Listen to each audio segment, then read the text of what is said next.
Hi, everyone. Happy Friday. Friday's finally here. I don't know about you, but it's been a long week for me.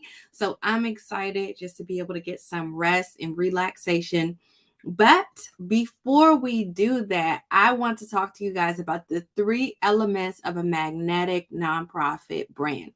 Now, we've talked a little bit about hyperlocal marketing in the past few weeks. If you missed any of those videos, go back and catch them. But today, I really want to talk about what the impact looks like. What does it look like on the other side of doing the work required to create a magnetic nonprofit brand? And I'm also going to share a very brief case study with you guys just so that you can see what those results look like. So let's get started. The three elements of a magnetic nonprofit brand. Number one is going to be high visibility. High visibility. What does that mean? That means that it's easy to see you. It's easy to see you.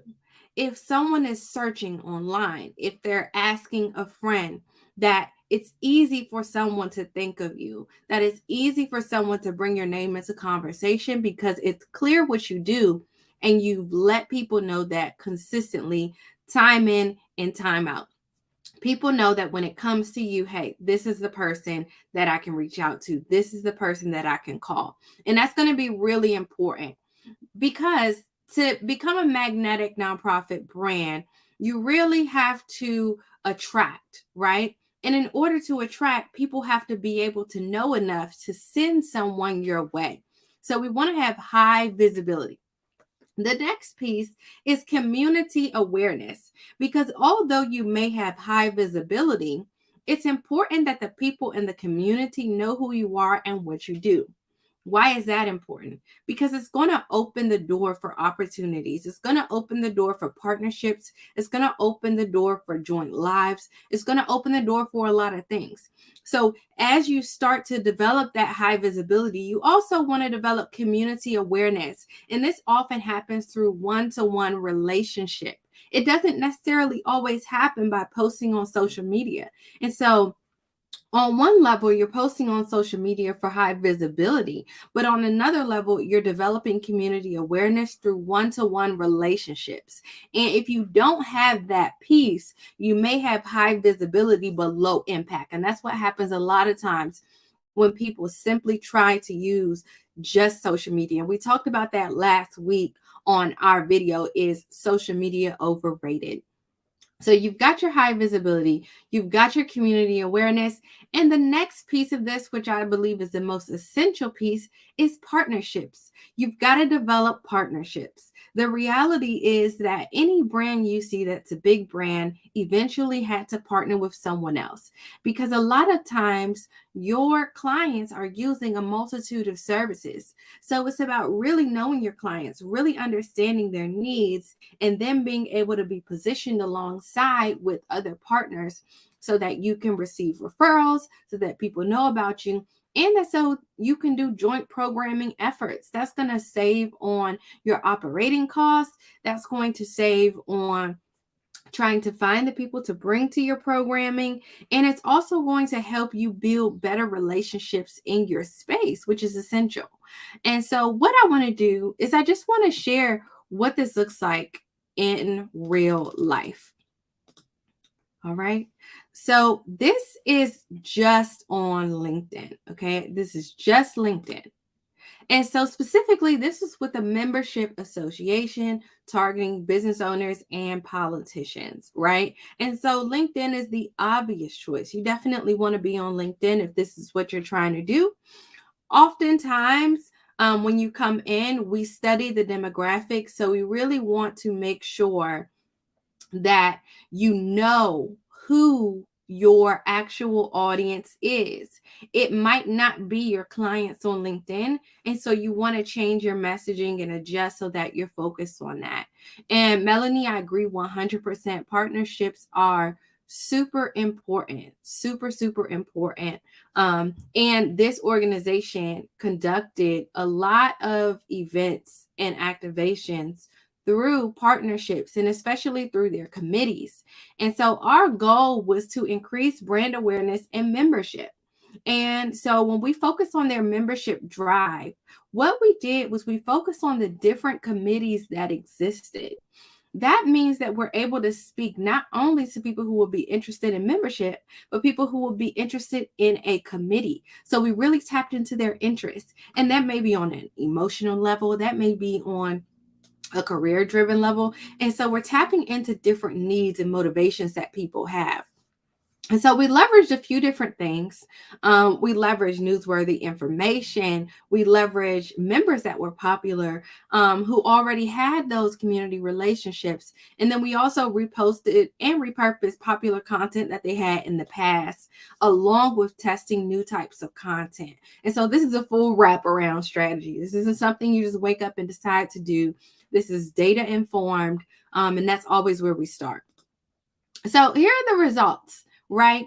18% increase in followers in just 4 months. And that's just by posting 3 times a week on this platform.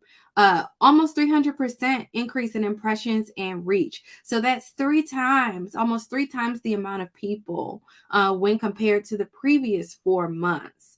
And then 156% link clicks. So a lot of people have this thought process about social media, that social media is good for awareness, but it's not good for conversion. And this right here proves that that's simply not true.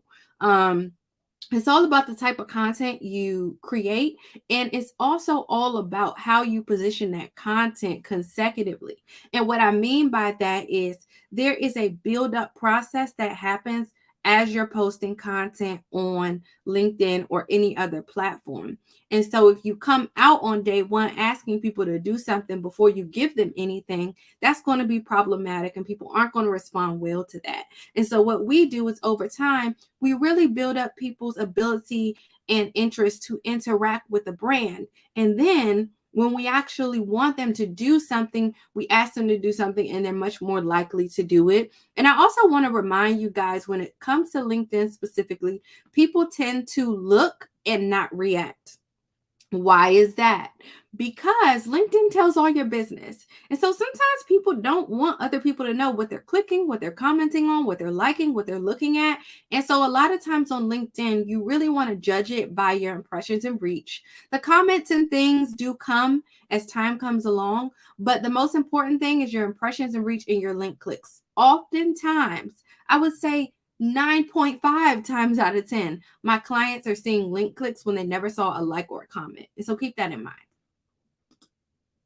All right, major keys to success. So number one, selecting the right network to promote. So many times we're on the wrong social media platform. Number two, you gotta have programming. We cannot promote nothing. Okay, we can't post about nothing. We can only post your board so many times. And so it's super important that you have active programming.